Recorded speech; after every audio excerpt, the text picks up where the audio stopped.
We knew that we had it in the bag, so we weren't stressed, and we came out map 2, map 3 firing.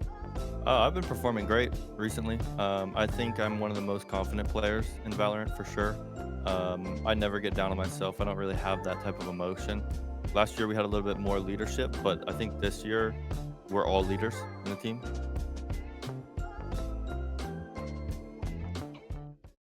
Hey guys, this is Pedro back with another interview covering VCT Americas Stage 1 Super Week. I'm here this time accompanied by Runi of Cloud9, who are just coming off of a great 2-1 win over Loud to remain undefeated so far as this stage goes. And so, Rooney, I gotta give my thanks to you once again for taking this time doing this interview. And yeah, taking down Loud, a very great result for this team amidst everything that's been surrounding you guys. But yeah, talk to me about how's the feeling? How's the feeling like for you?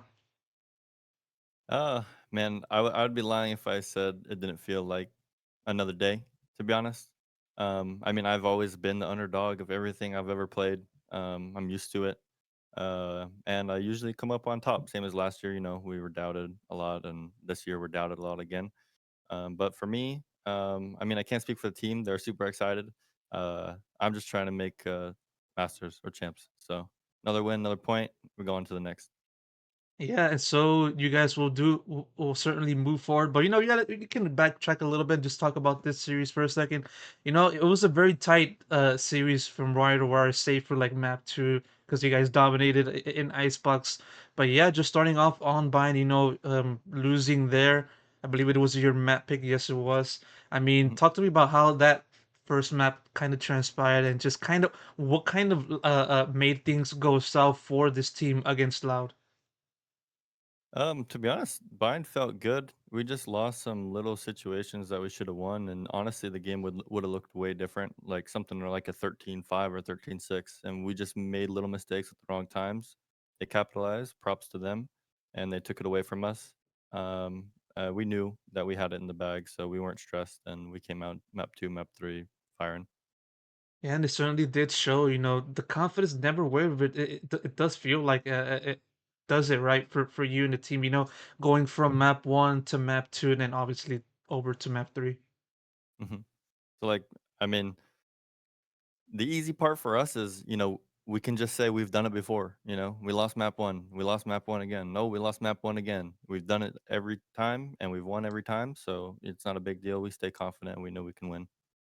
Oh, yeah, for sure. And yeah, like I mean, all the attention deservedly is going to go towards Oxy, being the star duelist for this team, just popping off, being the driving force for this squad so far as this season has gone. But for this series in particular, you popped off as well, finishing with the highest rating per VLR. And yeah, just talk to me about your individual performance, how and also about that 3K play at the end of map 3. First off, how did Yeah. that play transpire from your eyes, and also give me a sense of how you viewed your performance. I've been performing great recently. I think I'm one of the most confident players in Valorant for sure. I never get down on myself. I don't really have that type of emotion. So I'm always confident. I'm always willing to take fights and wanting to take fights. And the only thing holding me back is, my team or like the worry of, making a mistake that is too crucial. So I'll always carry that confidence. And in terms of the front B, I mean, that's a good example. Not many people are willing to take the risk of walking front B as a Viper, especially when the score is that close on a map 3 in an important game. I knew that they wouldn't expect it because no one does that. I'm willing to take the risk. I am confident enough to take those fights, so it paid off, and I think that was the game ender for us. That's where we really took it from them. Yeah, and Cloud9, amidst this series, kind of displayed their playstyle that you guys have been adopting so far as the stage. Going aggressive and just letting Oxy do his thing, but while also doing it in a very direct and just aggressive manner. I talked to Emi a little bit a while ago, a few weeks ago, during this stage, and just kind of talked about how the team kind of transferred over to that aggressive playstyle with the addition of yourself and Moose. And so, how were you guys able to then cultivate that kind of play style with your inclusion in such a quick amount of time? Um, We have a very vocal team. I'd say the 4 of us besides Oxy are very vocal. We're really good at mid-rounding, really good at adapting to what's going on. Even Oxy himself has a really good read on the game and can throw out some good calls here and there. But I mean, big props to Vanity. His calling has been great. And then we're supporting him really well in the mid-round. And when you have that kind of style, you can just play as confident as you want. It doesn't matter what they're playing, what comp they're playing, what map it is. We're confident that if we play our own game, there's nothing that can really stop us. Yeah, and certainly you guys did show that, taking down Loud, a team that were just coming off of a Masters qualification and then going on a fairly a decent run on their own right.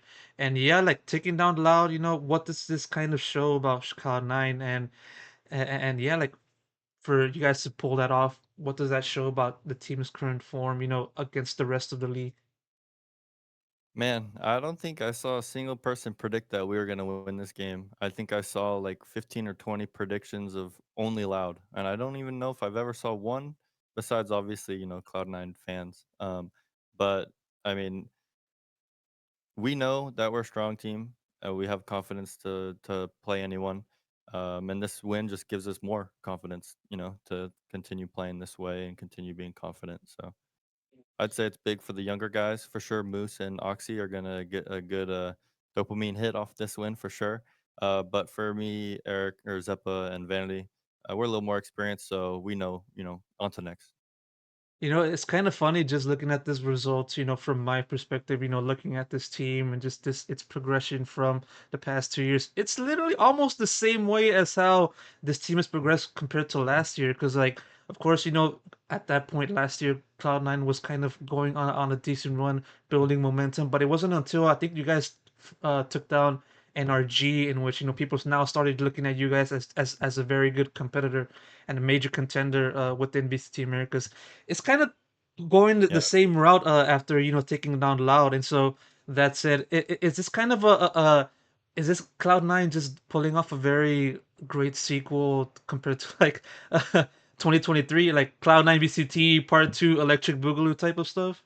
Yeah, I mean, I was talking to Zepp after the game. He said maybe we were regular season players, and it was the same as last year. We did insane in the regular season. We just need to figure out playoffs for sure. But first, obviously, we got to make it there. We're right there. I'm pretty sure we need like one or maybe two of the last three games to qualify. So obviously, we want top seeds, so we're gonna try to take all three. But yeah, we're confident. Yeah, definitely. So putting yourself in a very comfortable position so far at this point in the season, and yeah, just now focusing on the attention towards yourself. With me citing last year's team and you now returning to this Cloud9 team for 2024. I just want to know, like, how do you compare this 2023 or that 2023 team to this year's team? In its current form.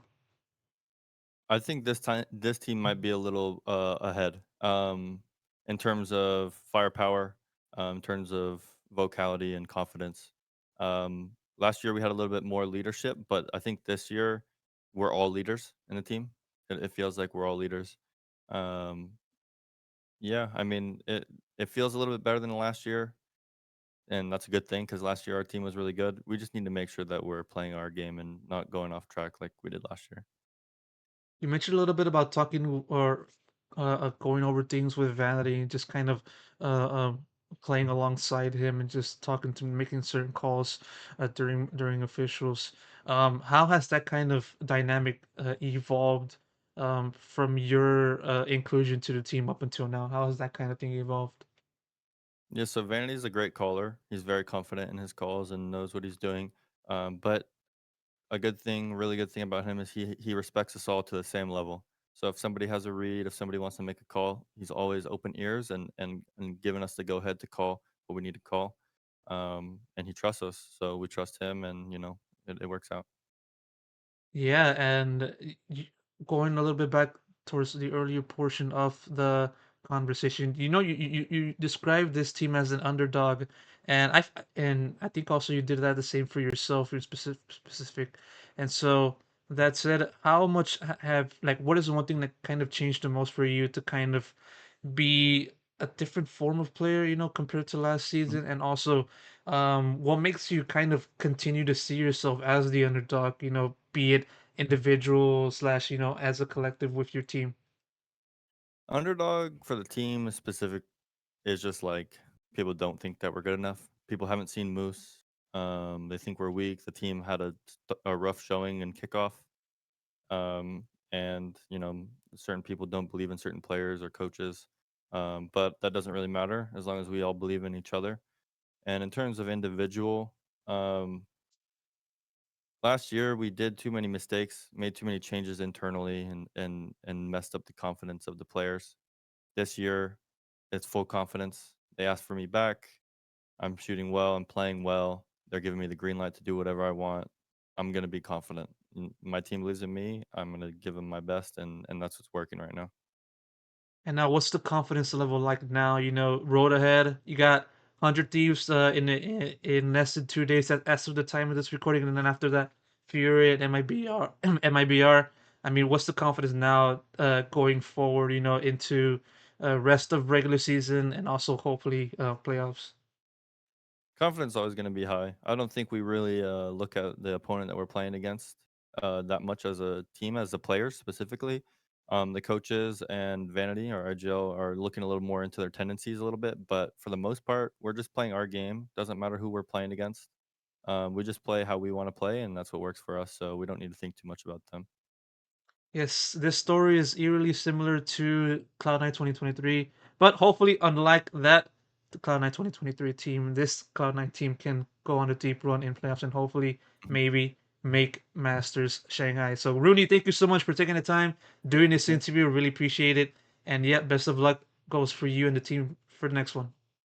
Thank you very much. Thank you for having me.